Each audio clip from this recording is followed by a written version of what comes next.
Good morning.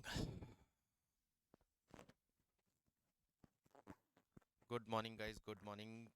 चलिए, कहाँ थे? इलस्ट्रेशन सारे हो गए थे। कॉस्ट अकाउंटिंग सिस्टम पे हमारे इलस्ट्रेशन सारे हो चुके थे। प्रैक्टिकल क्वेश्चंस पे चलना है। चलिए प्रैक्टिकल क्वेश्चन पे आते हैं। क्वेश्चन नंबर 1 देखें। Practical question number 1।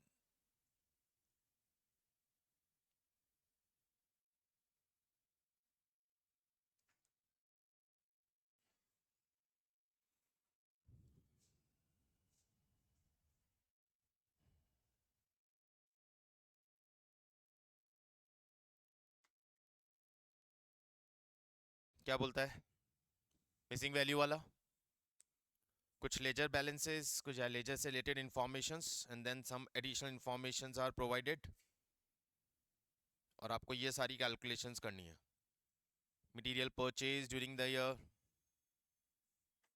The period, cost of goods sold completed, overhead applied to production यानी चार्ज टू प्रोडक्शन, डब्ल्यूआईपी का closing balance, material consumed, balance of stores ledger control SLC का balance, and over and under absorption of overheads.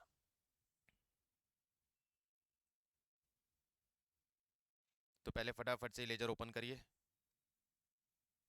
SLC, WIP, overhead, finish goods, ये चारों laser open कर लीजिए।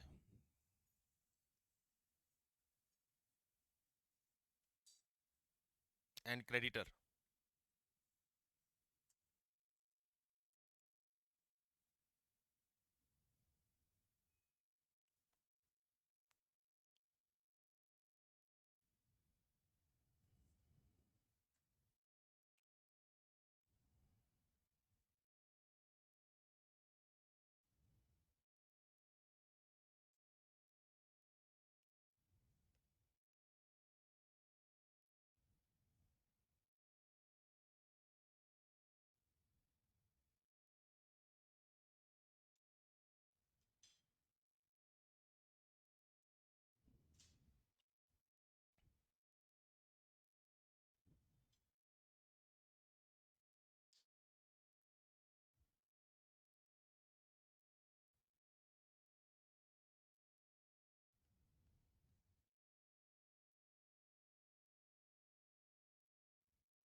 क्या क्या given है?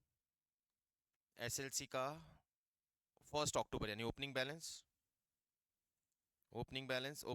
एसएलसी, डब्ल्यूआईपी, फिनिश गुड्स तीनों के ओपनिंग बैलेंस गिवन है।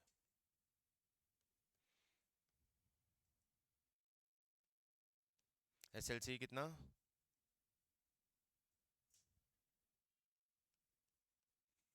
डब्ल्यूआईपी का ओपनिंग बैलेंस 6000, फिनिश गुड्स का opening balance 75,000।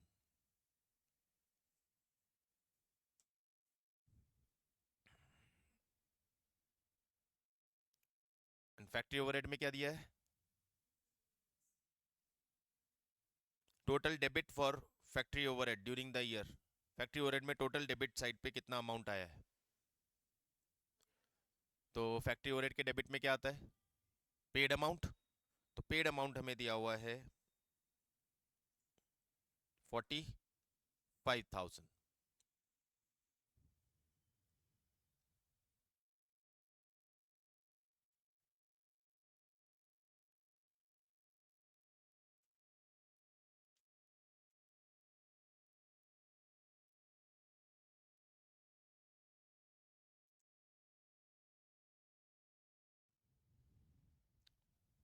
Fine. Then transactions. Creditor का भी बैलेंस दिया है 1 अक्टूबर 30,000।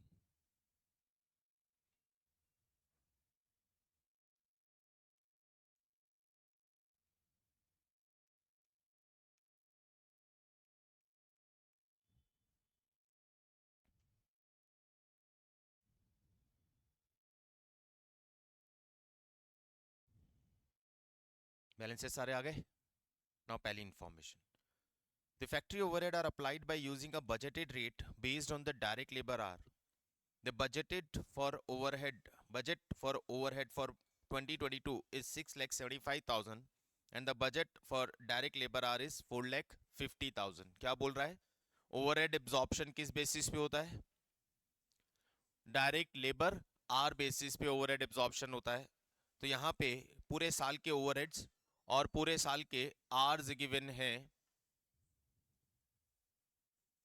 पूरे साल के ओवरहेड और पूरे साल के आर्स गिवन है, तो इससे हम पर आर रेट निकाल सकते हैं। तो ओवरहेड रेट पर आर यहां से हमारा कैलकुलेट होगा। बजटेड ओवरहेड रेट पर आर 6,75,000 रुपीज डिवाइडेड बाय 4,50,000, 1.5 पर आर। 1.5 पर आर की रेट से ओवरहेड हमें एब्जॉर्व करना है। ठीक है सर, आगे चलते हैं। The balance in the account of creditor for purchase on 31st October is 15,000 and payment made to creditor is 1,05,000।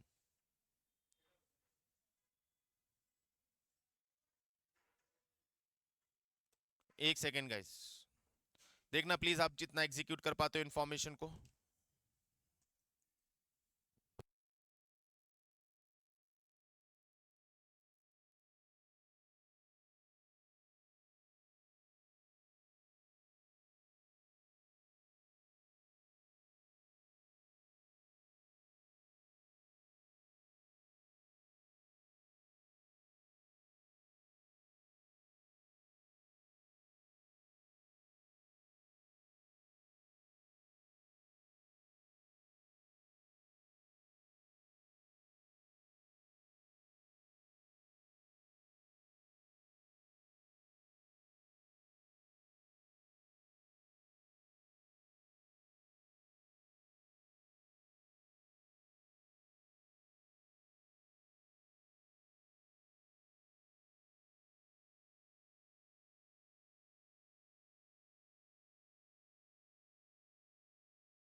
Yes, तो यहाँ पे हमें दिया है क्रेडिटर का closing balance 15,000 and payment made to creditor 1,05,000। तो यहाँ से परचेज आ जाएगा, ये आ गया आपका closing balance to balance CD 15,000 and payment made to creditor to bank 1,05,000। Balancing figure से हमें मिल गई परचेज 90,000 रुपीज की, और इस परचेज की डबल एंट्री कौन से लेजर में? SLC में इसकी डबल एंट्री हो जाएगी टू क्रेडिटर्स या टू CLC, लेकिन क्रेडिटर है तो क्रेडिटर के नाम से करते हैं 90,000 rupees. Okay, next finish goods inventory. Finish goods inventory 66,000। Finish goods inventory क्या है? फिनिश गुड्स का balance 66,000, closing balance of finish goods. Finish goods का closing balance 66,000।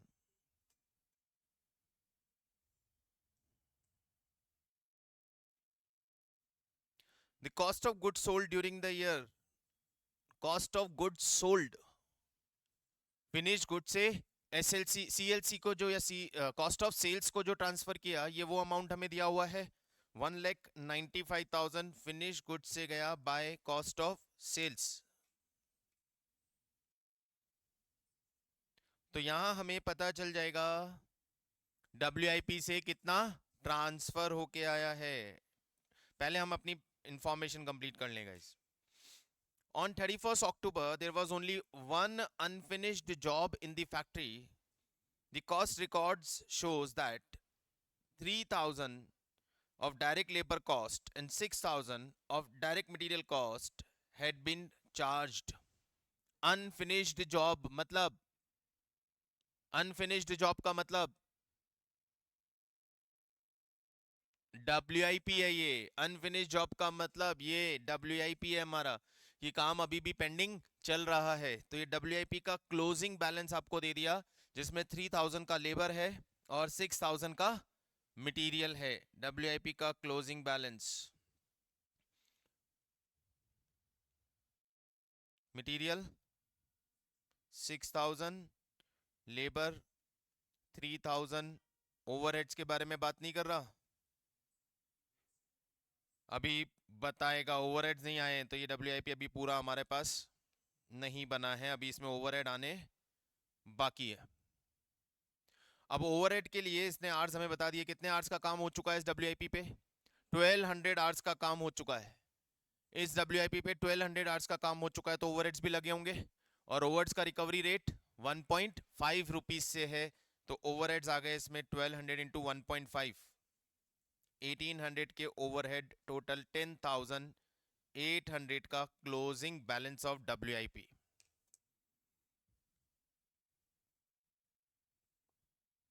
Closing balance of WIP।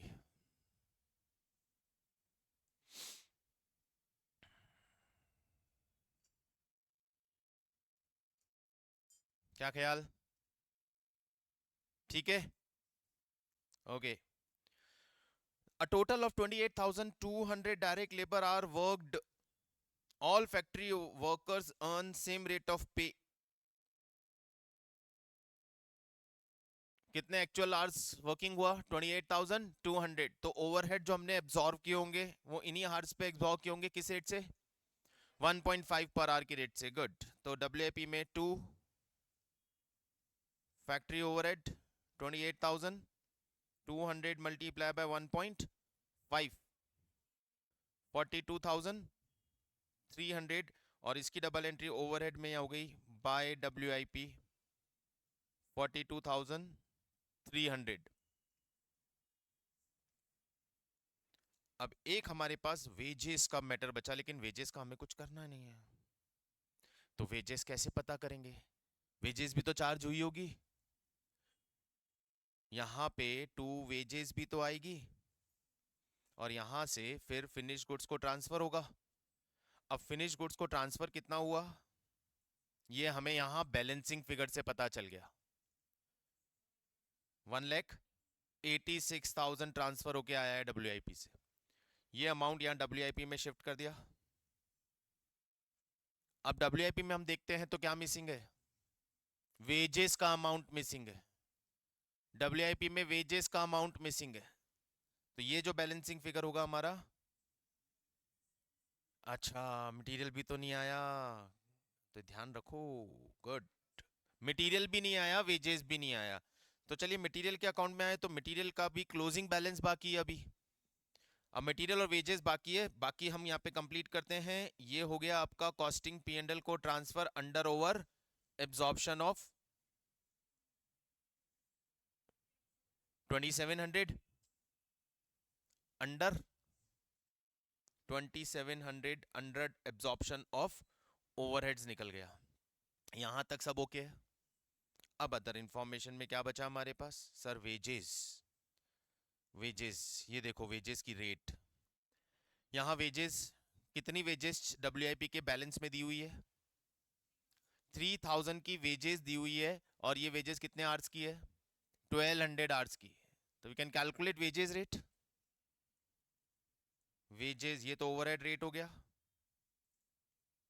और वेजेस रेट 3000 वेजेस लगी थी 1200 hours के अंदर, 2.5 per hour की रेट से वेजेस चार्ज हुआ है। 2.5 per hour is the wages rate. तो यहाँ पे WIP के अंदर वेजेस 28,200 आवर्स पे 2.5 की रेट से 70,500। और अब बैलेंसिंग फिगर से हमें SLC मिल जाएगा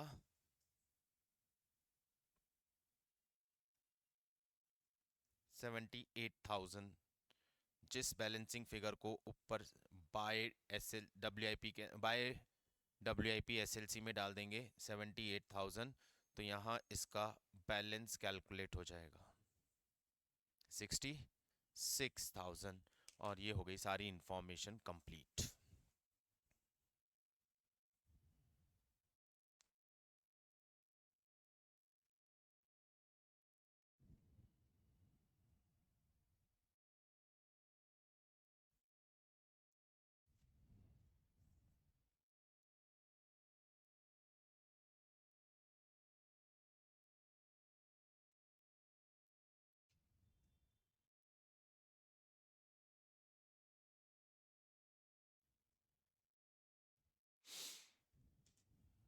बोलिए, मिसिंग का एक और क्वेश्चन हमारा कंप्लीट, कैलकुलेशन सारा समझ में आ गया। ये क्वेश्चन आप लोगों को सेल्फ करना चाहिए था, क्योंकि ऐसे क्वेश्चंस में सेल्फ दिमाग चलना जरूरी है।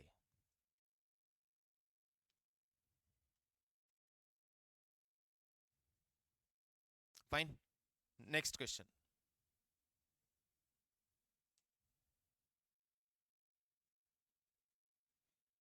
SLC का balance, WIP finish goods, building construction account, नया पॉइंट आया, एक असेट भी दिया हुआ है बिल्डिंग कंस्ट्रक्शन। CLC का balance, then during the year से रिलेटेड सारी इंफॉर्मेशन, कंट्रोल लेजर अकाउंट्स बनाने। क्वेश्चन स्टार्ट करोगे फटाफट, पहले सारे लेजर ड्रॉ करें। आप लोग करेंगे, डिस्कस कर रहे हैं, सारे लेजर ड्रॉ कर लो।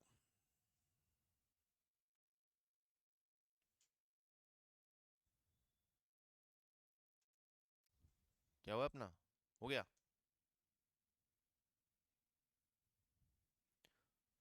Draw all the ledger account, speed up speed up speed up, जल्दी से हाथ चलाएंगे। SLC, wages control, manufacturing overhead, administrative overhead, selling overhead, WIP finish goods, cost of sales, P&L, और एक बनेगा यहां बिल्डिंग कंस्ट्रक्शन एक्स्ट्रा, और CLC।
डन. ओके, बैलेंसेस लिख लीजिए सबके.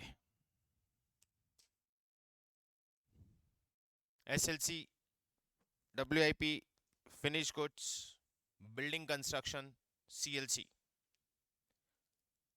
We know CLC का कौन सा बैलेंस होगा? Credit balance. करेक्ट. असेट सारे डेबिट बैलेंस पे, CLC क्रेडिट बैलेंस पे. Right down the balances.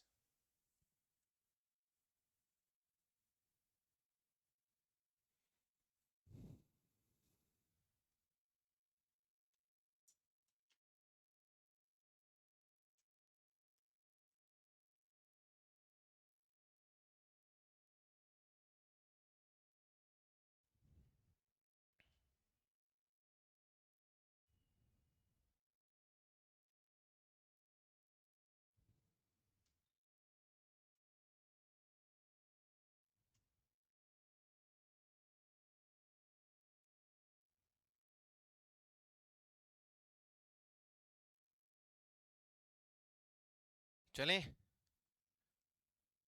चलिए, नंबर 1, पहला point, purchase of material. Journal entry बोलेंगे, SLC account debit to CLC. Double entry posting. Speed up. ये आप लोगों को स्पीड से करने के लिए. SLC में टू CLC, CLC में by SLC.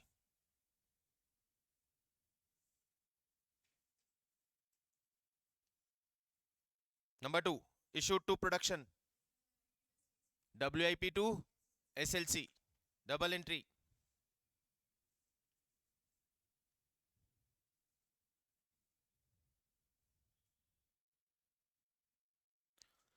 issued to factory maintenance, MOH to SLC.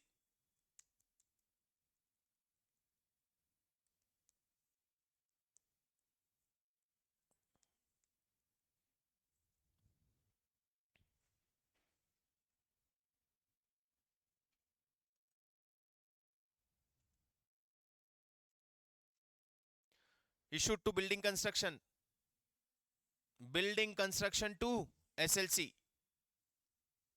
Building construction to SLC. Building construction में आएगा टू SLC और SLC में by building construction.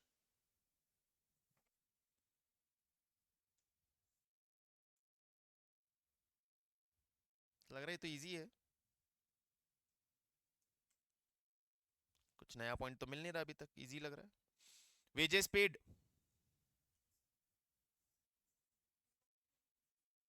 Wages control account debit to CLC 150. Gross है ये, मतलब indirect इसके अंदर इंक्लूडेड है. ग्रॉस वेजेस है ये, इसमें इनडायरेक्ट ऑलरेडी इंक्लूडेड है. Wages control to CLC. Indirect wages, wages control से उठा के मैन्युफैक्चरिंग ओवरहेड को transfer. Manufacturing overhead to wages control.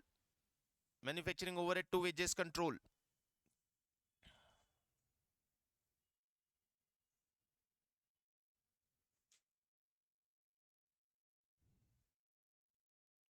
wages for building construction, building construction to wages control.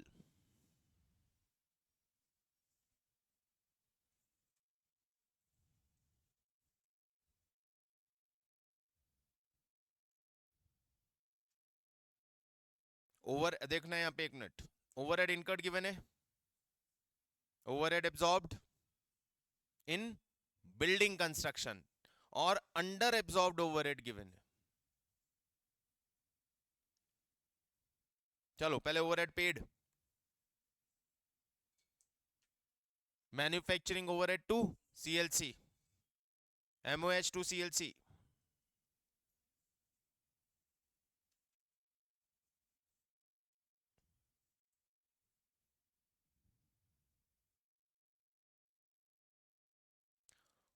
overhead absorbed in building,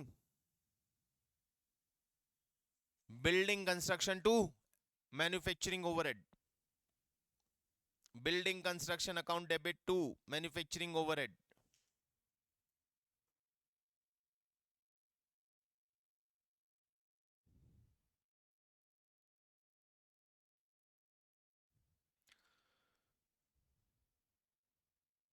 under absorbed overhead costing P and L को transfer होंगे by costing P and L.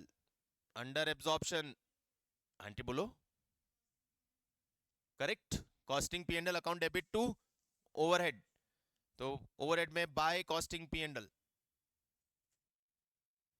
तो अपने आप यहां से पता चल गया जो भी बैलेंस है वो चार्ज होगा. चार्ज मिसिंग है ना ओवरहेड में, बाद में देखेंगे, बाद में देखेंगे, एक साथ देखेंगे क्या बच गया. Royalty paid related to production overhead में डाल दें. Manufacturing overhead to CLC,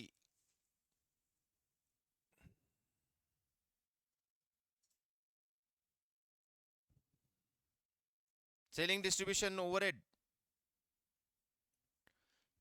administration अलग से है नहीं तो एक ही अकाउंट काम आएगा. Selling and distribution overhead to CLC.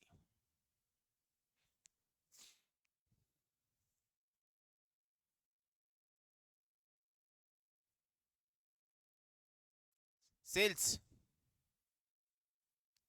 Correct. CLC account debit to selling and distribution, sorry, CLC account debit to cost of sales. CLC account debit to cost of sales.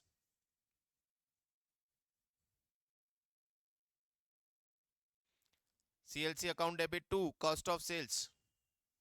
Done. Now, at the end of the month, the stock of raw material in WIP was, raw material और WIP का closing balance given है. लिख दीजिए दोनों के closing balances.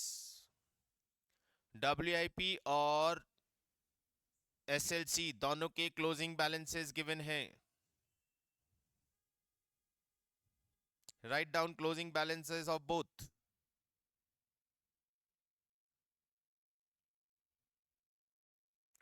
Building under construction was completed during the month. Company's gross profit margin is 20% on sales. Sales pay 20%.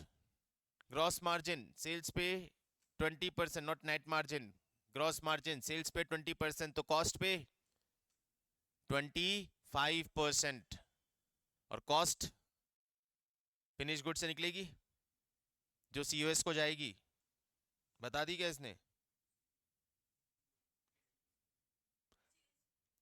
Sales हमें दी है 450, सीधा इसी का निकाल दो. 20% मार्जिन. कहां से कहां ट्रांसफर होगा ये प्रॉफिट? करेक्ट. COS से costing P and L entry. COS account debit to costing P and L. COS account debit to costing P and L. COS account debit to costing P and L.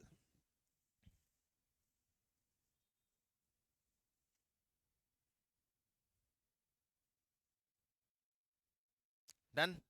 Information खत्म. अब आपको देता हूं 5 minute.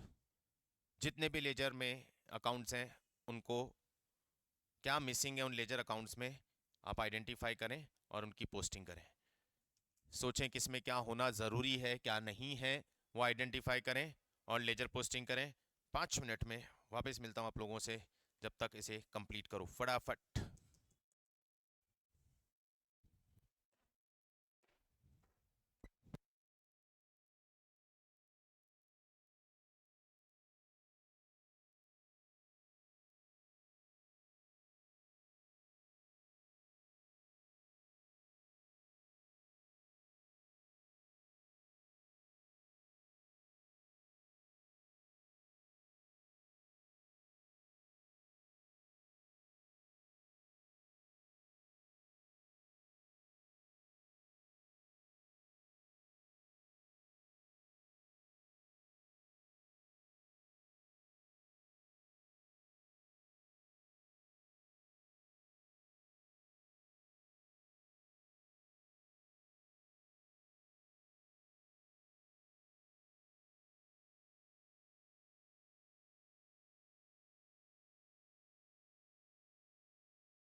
Yes guys,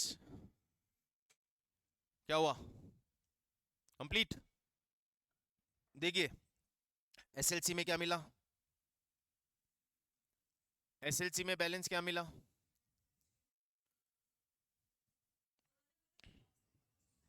SLC में क्या मिला sir? SLC में सब कुछ था, बस फिर भी डिफरेंस था।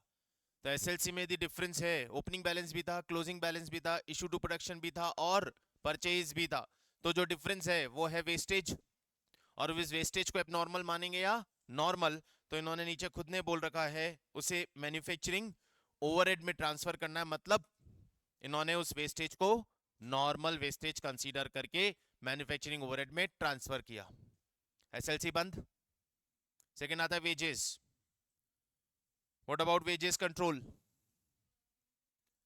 वेजेस पेड हमें गिवन थी, इनडायरेक्ट वेजेस ट्रांसफर हमारे को मिल गया था, बट डब्ल्यूआईपी पे चार्ज कितना किया ये मिसिंग था। तो वेजेस का जो भी बैलेंस है उसे हमें डब्ल्यूआईपी पे चार्ज कर देना है। Factory overhead, again factory overhead में भी डब्ल्यूआईपी में charge absorption of factory overhead missing था। बैलेंसिंग फिगर से फैक्ट्री ओवरहेड एब्जॉर्प्शन निकल जाएगा। सेलिंग ओवरहेड, सर ये भी चार्ज मिसिंग था, तो सेलिंग ओवरहेड को कॉस्ट ऑफ सेल्स पे चार्ज करना मिसिंग था।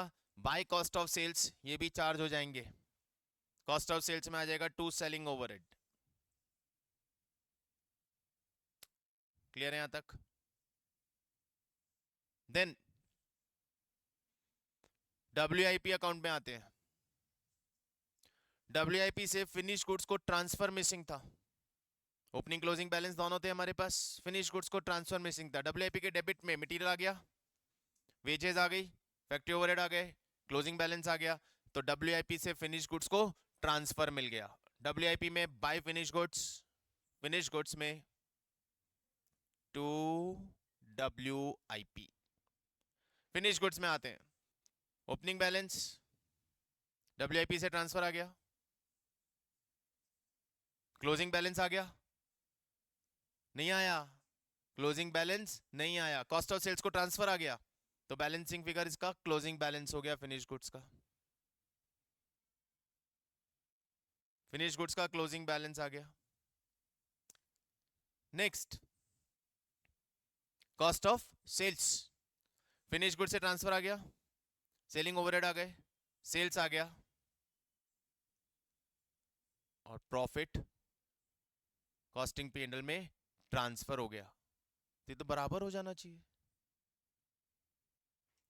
इसमें तो सारी इंफॉर्मेशन आ गई है, फिर तो ये बराबर हो जाना चाहिए।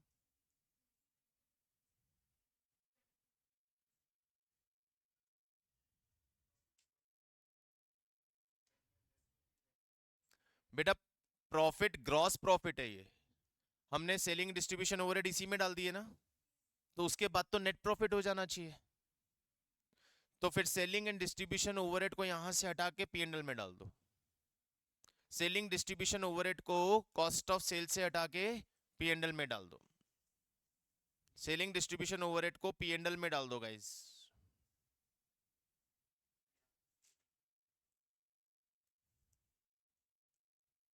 क्या कह रहे हो?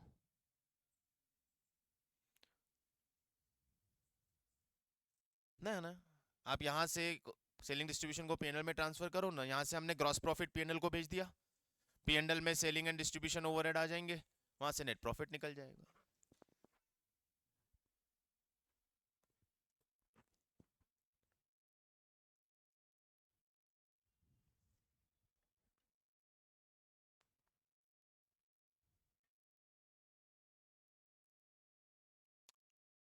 डन, खत्म क्वेश्चन। चलिए बताइए क्या ख्याल है।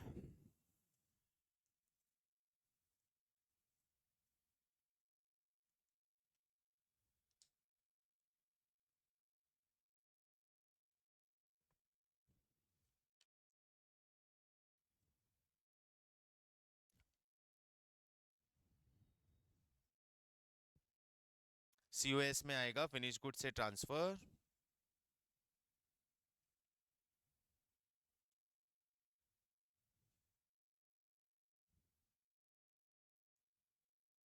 ओके, क्वेश्चन नंबर 4 पे आएंगे.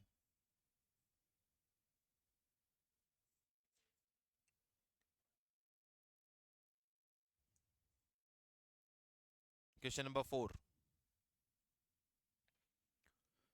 Following information is available from the financial books of a company having normal production capacity of 60,000 units. Sales हुआ है 50,000 units का, 10 lakh rupees. There was no opening and closing stock in finished goods.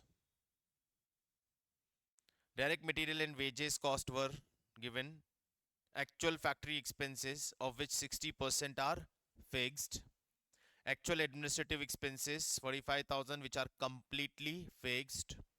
Actual selling expenses, of which 40% are fixed. Interest and dividend received 15,000 rupees. Find out profit as per financial books. तो financial books का profit तो वैसे ही निकल गया, सीधा सीधा PNL बन जाएगा. यहाँ से सीधा पीएनएल बन जाएगा, कुछ भी नहीं है भाई इसमें तो.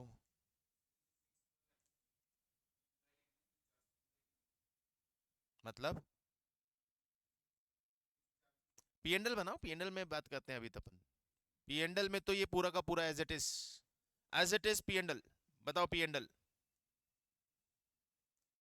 इसके पीएनएल में तो कुछ प्रॉब्लम ही नहीं है भाई.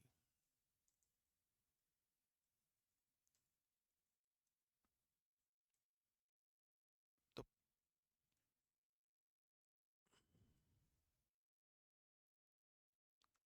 ये पीएनएल तो प्यार मोहब्बत से बनने वाला पीएनएल है. By sales 10 lakh,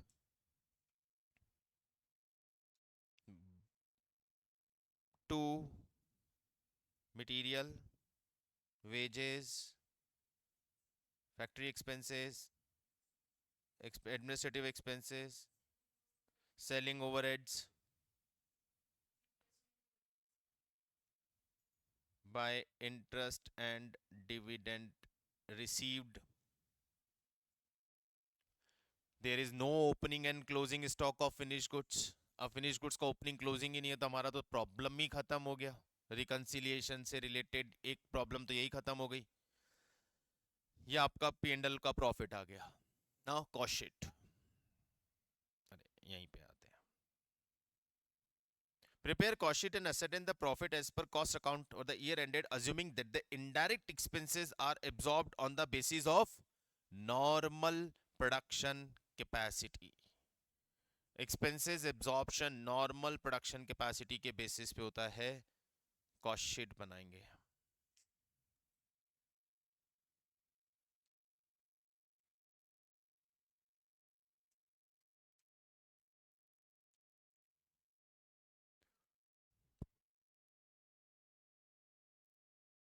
direct material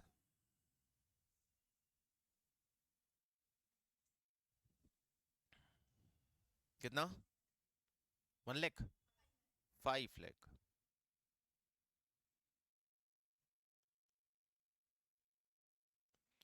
direct wages बोलो 2,50,000 rupees. Next factory expenses, prime cost आ गई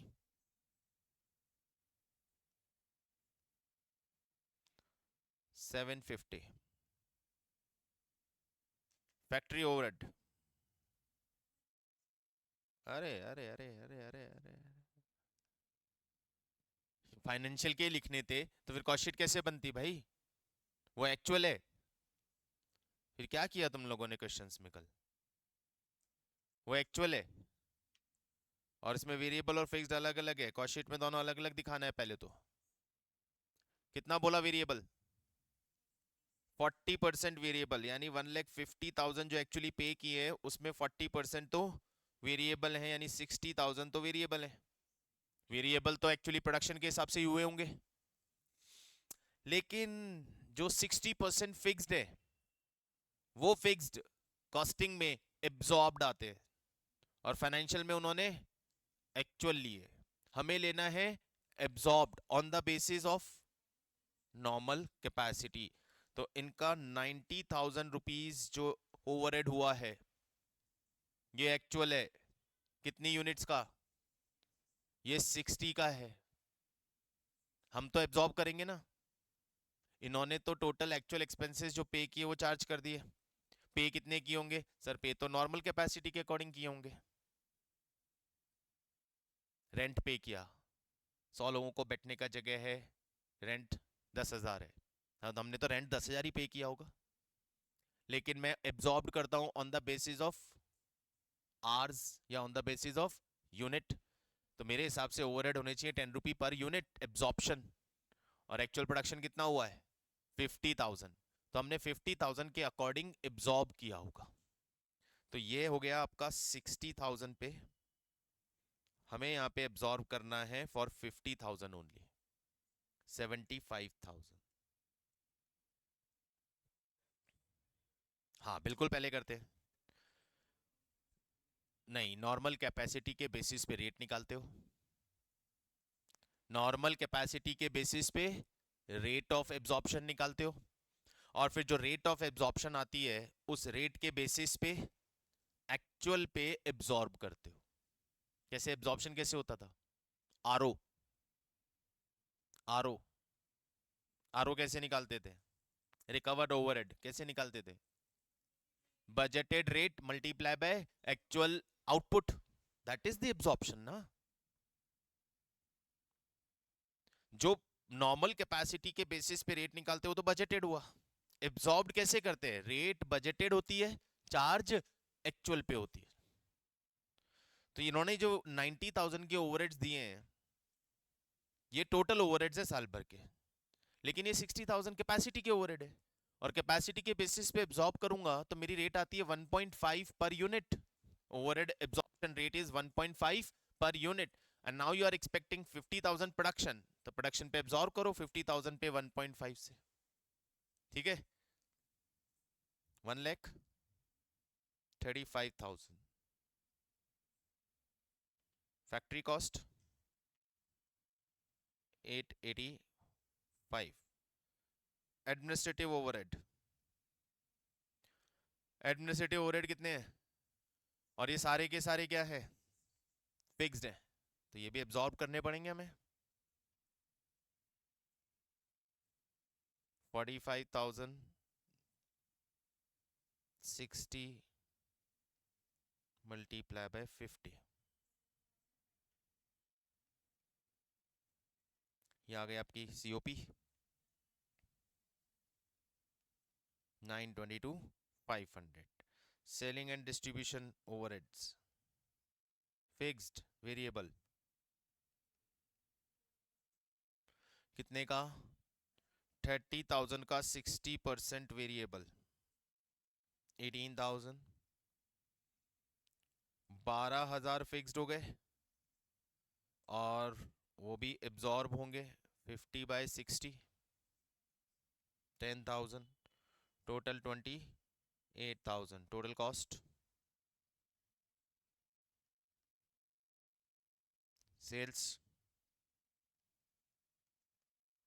10 लाख 49,500 का प्रॉफिट।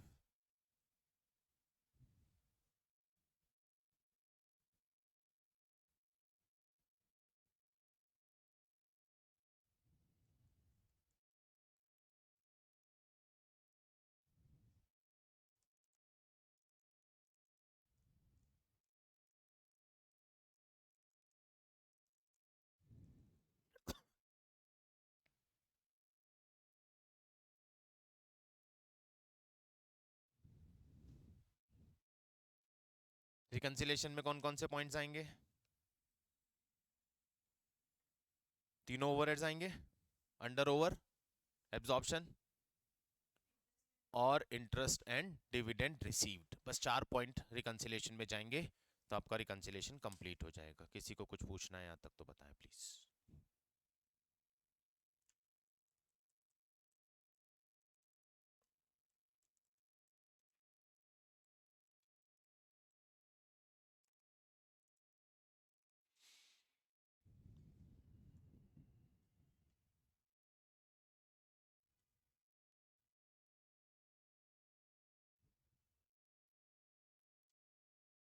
ऑल सेट, क्लियर हुआ?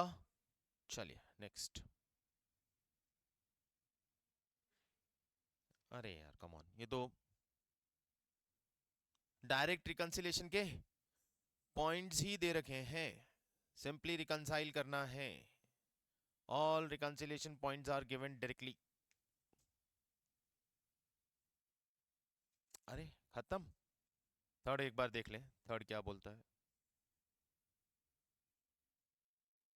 एंट्रीज करनी है इंफॉर्मेशन की। Raw material purchase, integrated non integrated,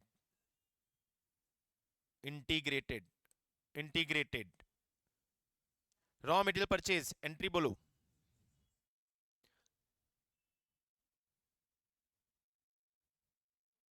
SLC to bank to creditor, खुला रखो दिमाग बेटा, क्रेडिट भी है उसमें। कैश परचेज के लिए बैंक आएगा, क्रेडिट परचेज के लिए क्रेडिटर आएगा। SLC account debit to bank 3 lakh, to creditor 3 lakh. Material issue to production, WIP to SLC। Wages paid, wages control account debit to bank और immediately manufacturing overhead to wages control, indirect wages वाली entry. ठीक है। Factory overhead incurred, manufacturing overhead account debit to bank. Factory overhead charge to production,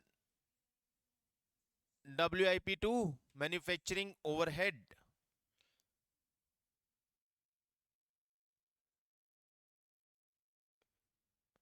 क्या हुआ?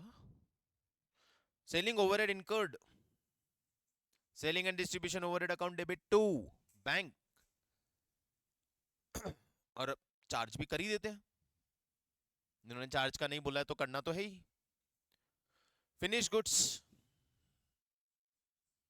Cost of sales to finish goods या P&L to finish goods, सीधा P&L में लेके जा रहे हैं तो sales, bank debit, debtor debit to P&L to sales, sales को P&L में ट्रांसफर कर देंगे। सेम क्वेश्चन है यार, क्या हुआ है? Receipt from debtor and payment to creditor. Okay guys, finally ये चैप्टर खत्म। अब इस चैप्टर पे किसी को कुछ भी पूछना हो तो मुझे बताएं, क्वेश्चन साथ में करते रहना भैया। और रिकंसिलेशन पे ही क्वेश्चन देखे हमने, दोनों बार आया है।